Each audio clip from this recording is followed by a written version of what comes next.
Since your talk last May, can you give us an update on where we are with Iran and North Korea for their new missiles and EMP threats? Where are we as an update? Declassified, unclassified with Iran and Iraq? Whatever you can tell us. They're a bunch of blanking loonies. I mean, ladies, would any of you go out with a 28-year-old guy with a hairstyle like that? If you brought that person home to your dad, what would he say? What kind of dweeb are you going out with, all right? But let me get serious. Let's take a look at this from a psychological viewpoint. And that dweeb has to look back upon 100 years of the history of his father and grandfather before him, the great and glorious leaders. He's going to have to decide, he will decide at some point, he wants to make his own mark. So what's his mark going to be? He knows he could do us.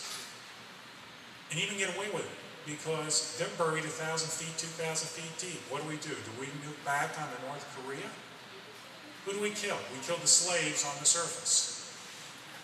That guy scares the hell out of me. Because he has the classic profile of a sociopathic maniac who could very well turn to his staff one day and say, do it. Did you hear how he executed one of his generals? It was early this year. They tied the guy to a stake and then they fired mortar rounds at him. I mean, shoot me. Don't listen waiting for the guy to calibrate his mortar out correctly. But I do love the one photo of his generals. A friend of mine sent me this. He's a Navy friend. He said, talk about bling. Did you see the photo of his generals lined up? And they have so many medals that they have a flap sewed onto their uniform down to their knees so they can put more medals. They had more medals on them than a gold chain pimp in Chicago has gold, you know? It was humiliating. Would you walk around with 133 medals? They haven't fought a war outright. So what is it? Carrier the toilet paper, third class? That's a psychotic nation. Iran, we have a psychotic nation. And the great tragedy there is 70% of the people of Iran wanted to get rid of them. The vast majority of Iranians today are born post-1979.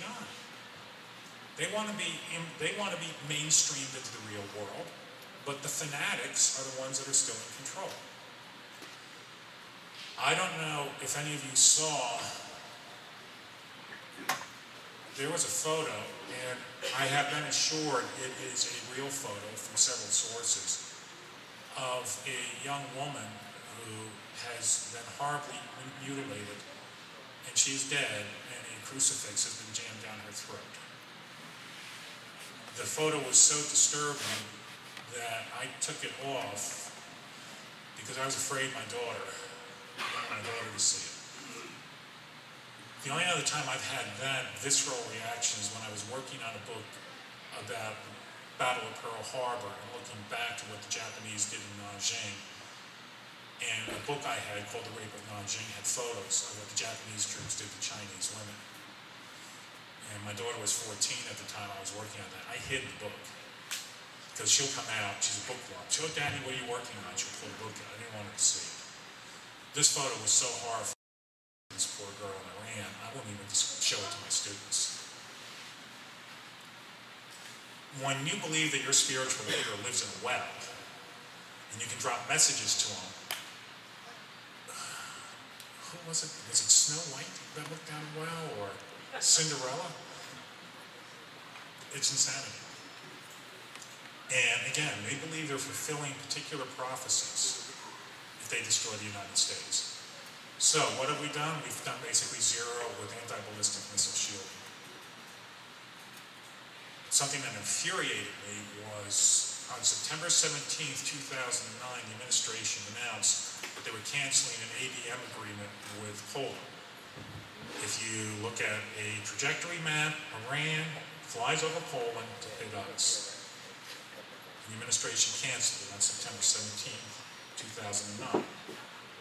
Now, why do I mention it? Anybody? This is a history test.